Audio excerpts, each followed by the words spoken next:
Hello, everyone, and welcome to SHAM-ROCKIN, the show that uncovers what's moving, breaking, shaking, or bottlenecking the manufacturing world. So I am Lily Ferrer, and I'm here with John Casey. And today's topic is leadership, or more accurately, the crisis that happens when it's missing. So John, kick us off. So, I thought a lot about this one. It's certainly a favorite subject of mine. And I want to make sure that, a lot of times you and I have a conversation, but this time, the beginning of this, I want to speak to the audience. I want to speak to the CEOs and the COOs and the heads of operation out there around what we've actually seen in companies, because I think there's a disconnect. Having some conversations with some amazing presidents of companies and CEOs and so forth, and then witnessing firsthand, excuse me, what happens in the sites out in the field, so to speak, is a bit different. I've seen these are not small companies, but some large companies that have leaders who have yelled or publicly demeaned an employee for example, one for failing in one night to make a goal, and then had them hold up a sign that said they were a liar for hitting 65% versus 80%. Really? Yes, it's a real story, real company, billion-dollar company, where they assumed that employees were lazy because they were not working, or punished employees by taking away a perk because they were not working fast enough, or pitted employees against one another with a winner-take-all mentality. I could go on and on. What amazing tactics. That's sarcasm. What is an old style, an old school style of fear. And what it is, and what it should be to most of you, is ineffective. My first belief about leadership is that whatever you do should be what is effective. That's just smart business. But this old school style has become all the rage over the past 4 or 5 years. The more the crisis, there is a connection, by the way, very much connection. The more the crisis, the more the old school tactics, the more the fear or the fake motivational techniques than ever before. Coincidentally, there's been more turnover, more crisis.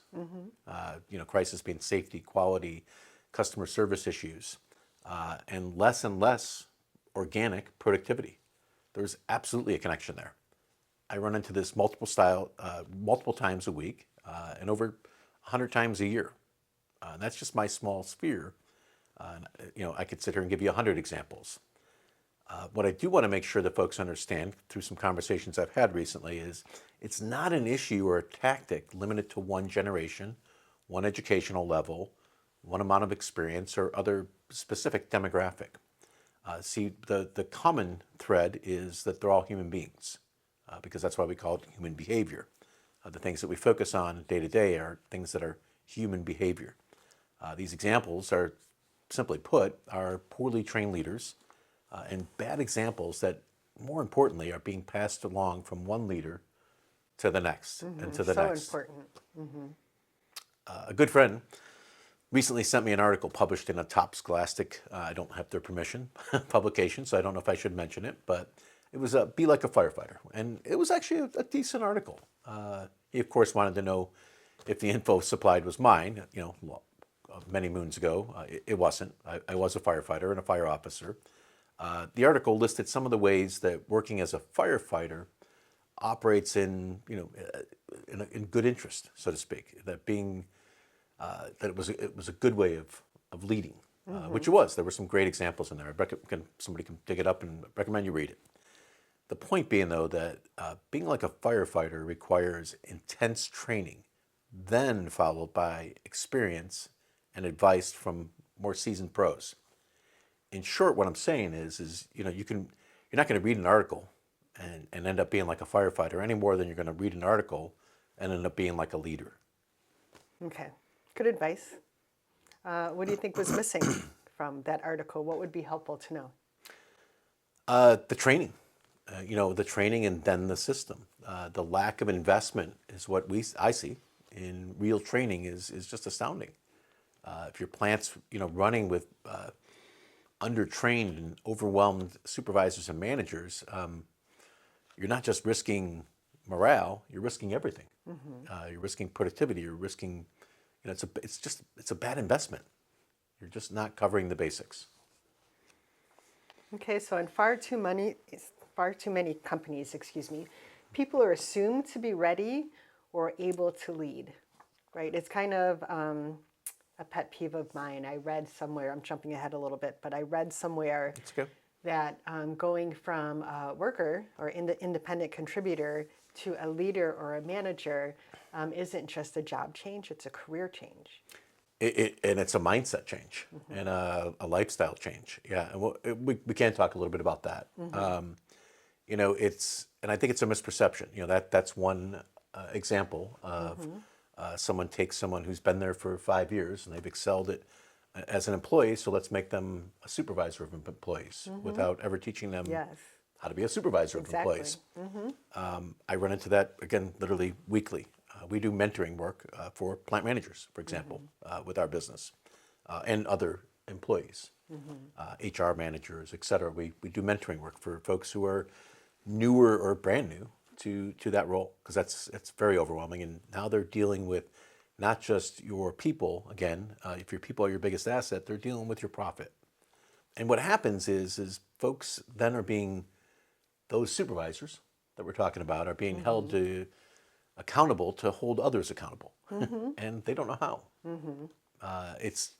Frequently, a couple of the examples I gave, I would question, but it's not poorly intended. I would say 98% of the time, it's not poorly intended. It's just poorly trained. A shift lead who struggles to hold people accountable.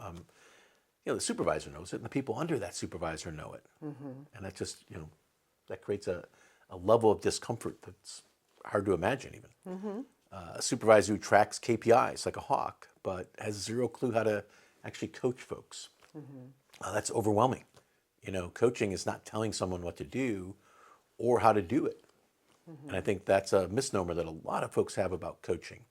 And it's not their fault, but it becomes everyone's problem. In short, you're asking people to, I call it, have confidence without capabilities. That's a bad recipe. It is. It's going to lead to a lot of fake confidence. So if you don't mind, I'll give another old example.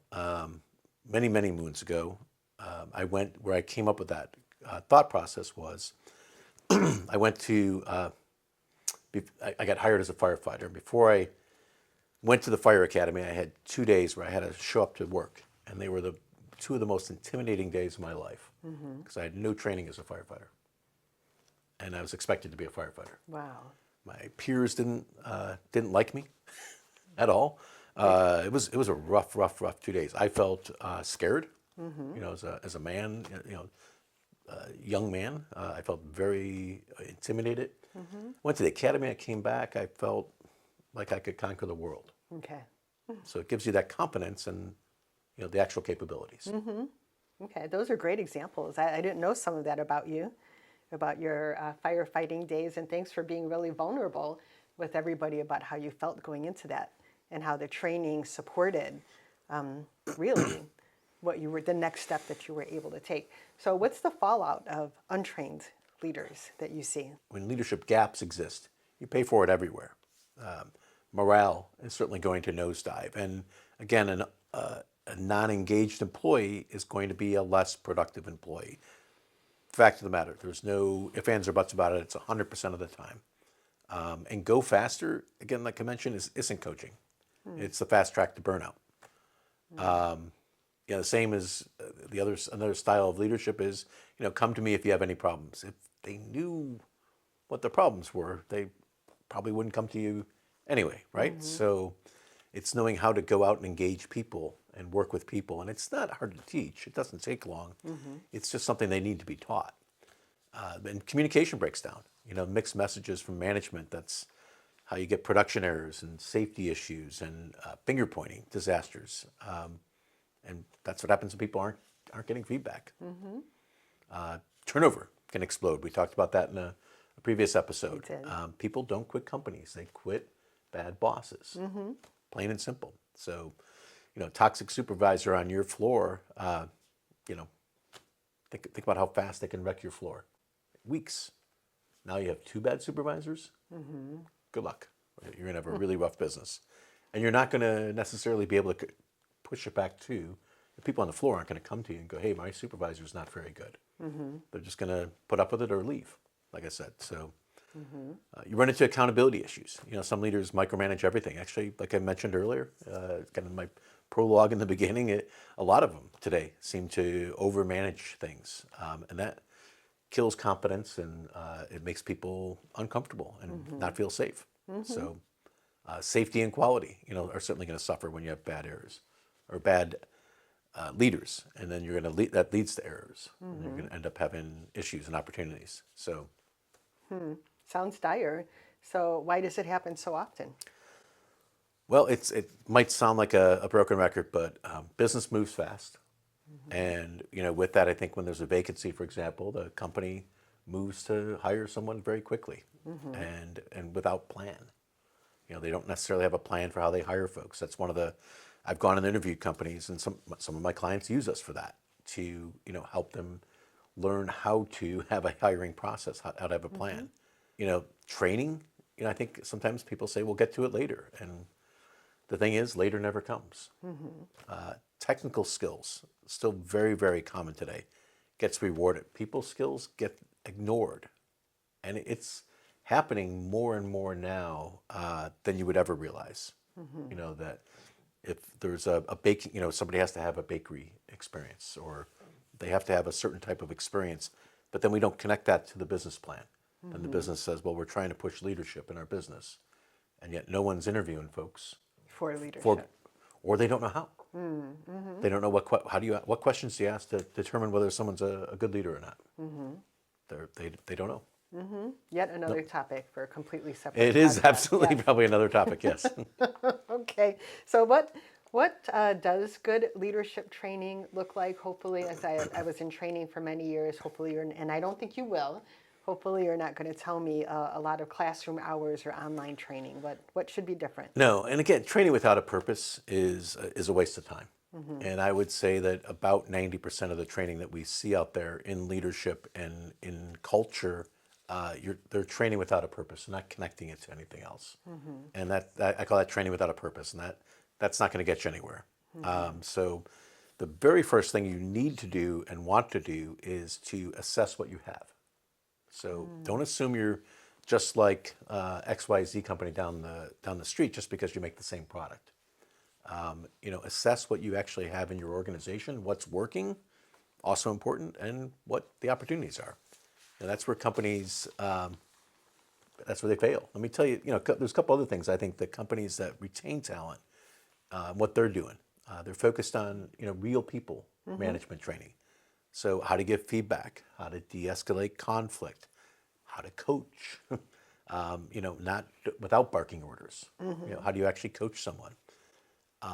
Peer mentorship, having peers work together, right? So it helps folks not only shadow each other, but also to, kind of figure it out together, culture. Okay. By the way, very big in things like the fire service and the military, et cetera, and it works. It's been proven and documented to work. So, and we've seen it work quite a bit.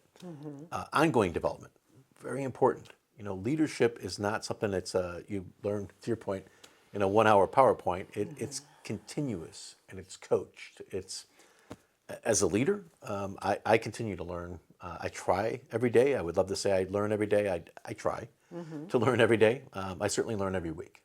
I focus on learning, and I literally teach it for a living. So I think I've invested a lot more time into it. It's a profession, and we have to treat it like a profession. Okay.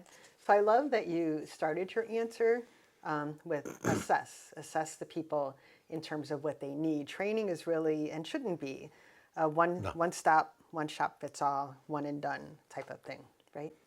Absolutely. No. And, promoting people without preparing them is leadership failure from the top down. Great products come from great people. Great people need great leaders. So there's a need in every system for great leadership, for great direction. And again, that direction, not just telling people what to do, but coaching people through what to do and getting the most out of your assets. That's the most effective way to drive leadership. At Shamrock, we don't patch leadership gaps with wishful thinking. Boy, I wish folks would be just a little bit better. We train, we coach, we build leaders to help retain talent and drive performance. Those are the two goals that we always have: retain talent, drive performance. That's what a good leader does. Okay. All right, John. So final takeaways for today? We mentioned it earlier. It's not an HR problem. It's a business problem. We need to be focused on it as a business. I think that businesses need to be thinking about it, focused on it, saying, look, leadership is real. We need to invest money into it. And if you think about, I mentioned a minute ago, it's a profession. I just want to wrap up with that. If it's a profession, how much time are we spending on our profession? A good violinist, I would imagine, spends hundreds of hours a year on leadership. For that one Or performance. on violin playing. Yeah. How much time does the leader spend? Like you said, 2 hours in a class.